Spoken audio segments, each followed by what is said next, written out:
Alright, so I wanted to make a video on essentially a trade breakdown and explaining how I use standard deviation as well as OTE. And essentially this is how I caught low of day on Tuesday. So after that I haven't traded yet, but that was my trade for the week. I might trade tomorrow again, but if I catch a really good move, I like to step off from now on. So you can see right here, we just absolutely, as soon as New York opens, we just like bottom ticket and then rip to the upside. There we go. And you can see we got I think I had 3 points of drawdown with a 10-point stop. Yep, 3 points of drawdown, but I had a 10-point stop and I was targeting 11R. So let me just show you guys how I got this level.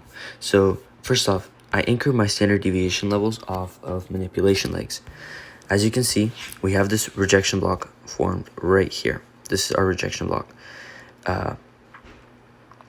This rejection block is valid in my book because we swept Asian highs right here that align with the daily open, and we also rejected off the midnight. So we're rejecting off of Asian highs, daily open, and midnight open. Then we cause this 5-minute rejection block, which we slowly build up liquidity into.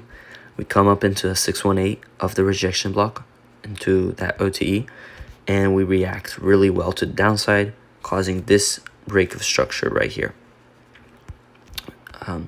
So when we had that manipulation to the upside, right, we had our 1 level align with this, and then anchor with this, and then we anchor our 0 level with the break of structure. When it's a clear big break of structure, that's how you know it's most likely going to be a better standard deviation. If you have some shitty break of structure, I don't know, it's usually not the best standard deviation level. And that's obviously, I didn't test that, but overall off a couple months of using standard deviation, I've noticed that the cleaner the break of structure leg is, the cleaner your level will play out. So then after I had that marked out, upon open we just ripped down, and I first thought we might react off the -2. I had 720 marked out because it aligned with it was like a CASD or something, or a volume imbalance. Yeah, there's like a volume imbalance right here, right over here, where we just had a shit ton of candles doing God knows what, aligning with 720.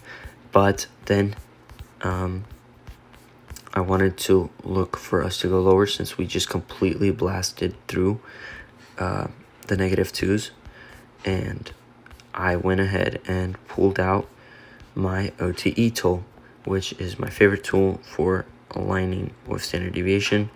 It's really simple to use, and essentially what you do is you align it with ranges, right? So I had this swing point range right here. Holy shit, it's pissing me off actually. Boom, this swing point range right here. Too slow. And it aligned, the -3.5 aligned perfectly with the 0.618, right, of that range, which already seemed pretty good for me. But then I went ahead and aligned the OTE of this fair value gap right here. And what do you know? We have the 618 of this fair value gap here as well. And then I went ahead and decided to go on the 4-hour and see if there's anything that aligns with the 4-hour. And let me just delete these two. Boom. What do we have here? Boom. Boom. Wait, I did that wrong. Boom. What the heck? I hate recording on my phone. That anytime I try to do it on my laptop, it doesn't work. And the 618 also aligned here. I took the 618 of the swing point range and the standard deviation level for my level, because typically that plays out a little better than for value gaps. OTE of ranges, at least for me, plays out a little better than for value gaps. And so yeah, the level played out just absolutely beautifully, and caught pretty much low of that day. And I think, yep, we just kept going up till we swept out these highs, I believe. Let me just double check that, so I'm not, yep, we swept out these highs. So really good trade, really simple, and hopefully you guys got some sauce out of that, because I mean, this is literally the simplest, easiest way to catch these absolutely insane bottom tick levels.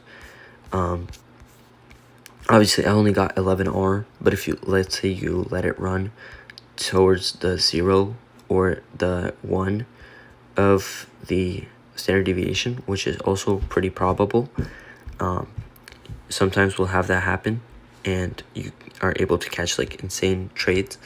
But for me, I like targeting, you know, a simple little reaction into, let's say for this day it was a 5-minute unfilled for value gap. I just targeted that, got my trade, and I was done.